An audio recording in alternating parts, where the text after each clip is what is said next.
샬롬, 이동춘 목사입니다. 오늘도 여러분의 삶이 주님의 평안으로 가득하시길 기원하며 하나님의 말씀을 나누겠습니다. 오늘 주시는 말씀은 요한일서 1장 5절로부터 10절의 말씀입니다. 이 말씀 중에 8절과 9절을 읽겠습니다. 만일 우리가 죄 없다고 말하면 스스로 속이고 또 진리가 우리 속에 있지 아니할 것이요. 만일 우리가 우리 죄를 자백하면 그는 미쁘시고 의로우사 우리 죄를 사하시며 우리를 모든 불의에서 깨끗하게 하실 것이요. 아멘. 요한일서 1장 5절로부터 10절 말씀을 본문으로 내 탓의 죄인식이라는 제목으로 말씀을 나누도록 하겠습니다. 하나님이 인간을 위한 세상을 창조하셨는데 참으로 멋진 신세계를 창조하셨습니다. 그 창조의 과정에서 제일 먼저 만들어 주신 것이 빛입니다. 창세기 1장 3절로부터 5절입니다.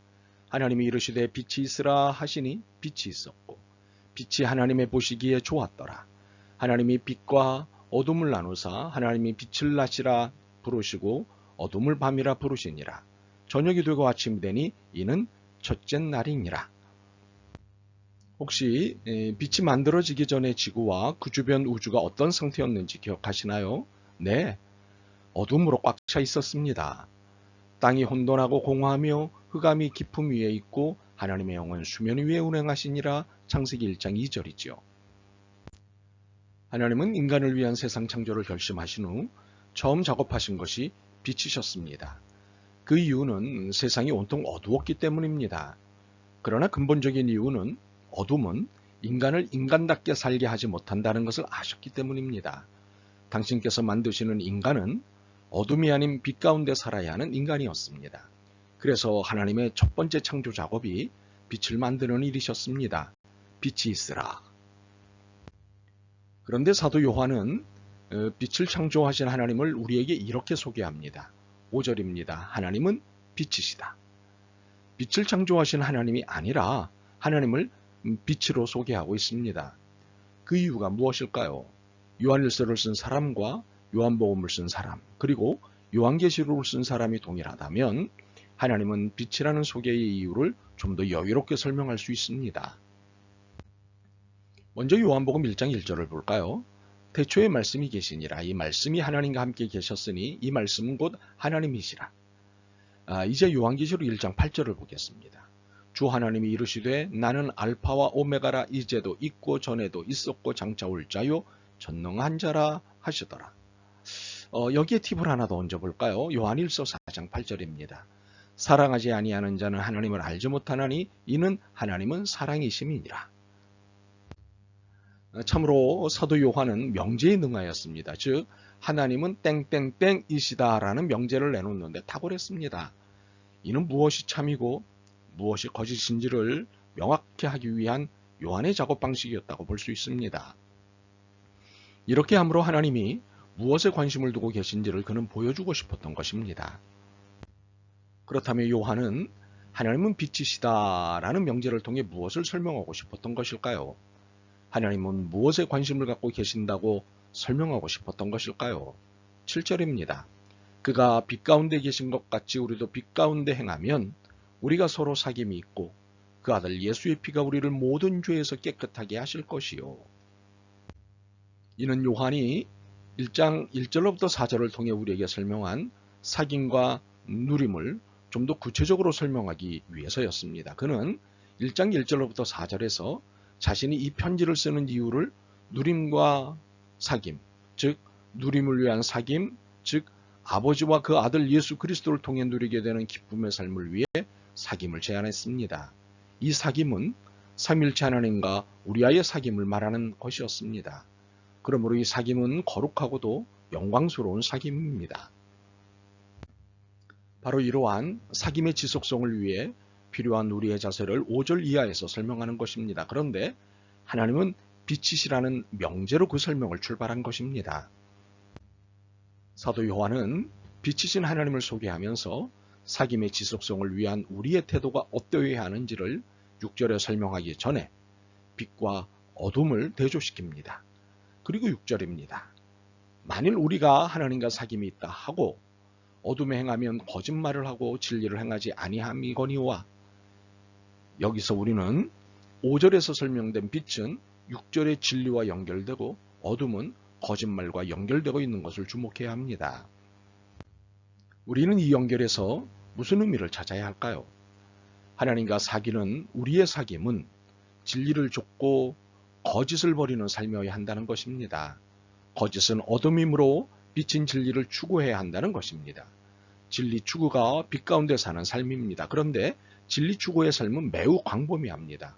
모든 주제와 연관되어 있기 때문입니다. 물론 참과 거짓이 아닌 현실적 나음과 더 바람직함에 연관된 주제들도 있습니다. 그러나 진리 추구와 연관되지 않은 주제는 없습니다.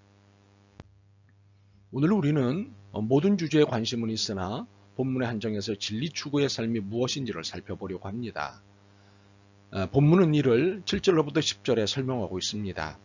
만일 그가 빛 가운데 계신 것 같이 우리도 빛 가운데 행하면 우리가 서로 사귐이 있고 그 아들 예수의 피가 우리를 모든 죄에서 깨끗하게 하실 것이요 만일 우리가 죄가 없다고 말하면 스스로 속이고 또 진리가 우리 속에 있지 아니할 것이요 만일 우리가 우리 죄를 자백하면 그는 미쁘시고 의로우사 우리 죄를 사하시며 우리를 모든 불의에서 깨끗하게 하실 것이요 만일 우리가 범죄하지 아니하였다 하면 하나님을 거짓말하는 이로 만드는 것이니 또한 그의 말씀이 우리 속에 있지 아니하리라.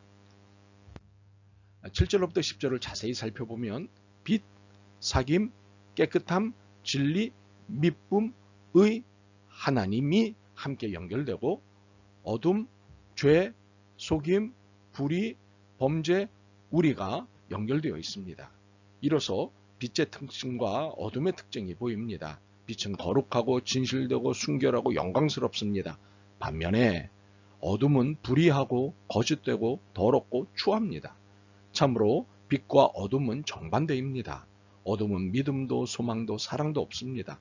사도 요한은 바로 이 어둠의 삶을 청산하고 빛의 삶을 사는 것이 사귐이라고 말하는 것입니다. 이것이 진리 추구의 삶입니다.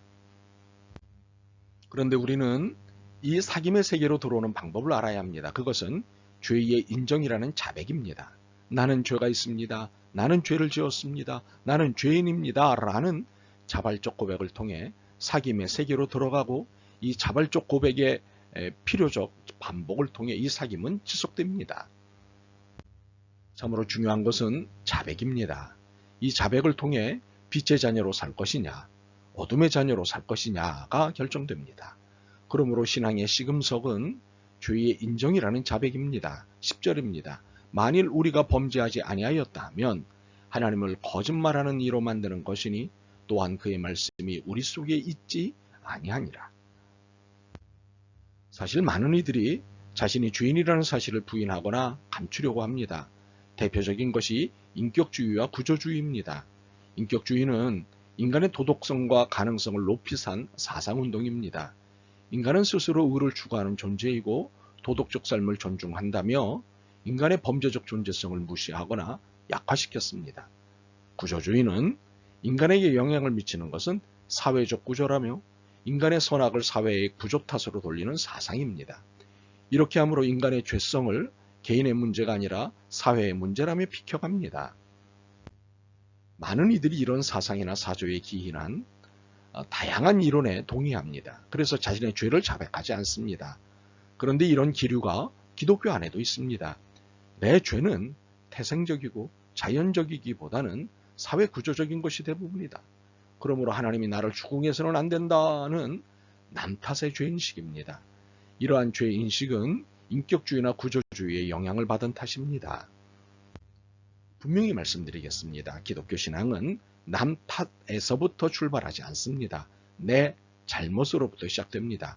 내가 잘못해서, 내가 죄인이어서, 내가 부족해서 등과 같은 내 탓으로 시작됩니다. 이것은 내 탓의 죄인식이요 자백의 본질입니다. 오늘 우리 사회와 교회를 지배하고 있는 분위기는 남 탓이요 남 탓의 죄인식입니다. 나는 잘했는데 너로 인해 우리가 이 모양이 되었다는 책임전가의 태도가 지배적입니다.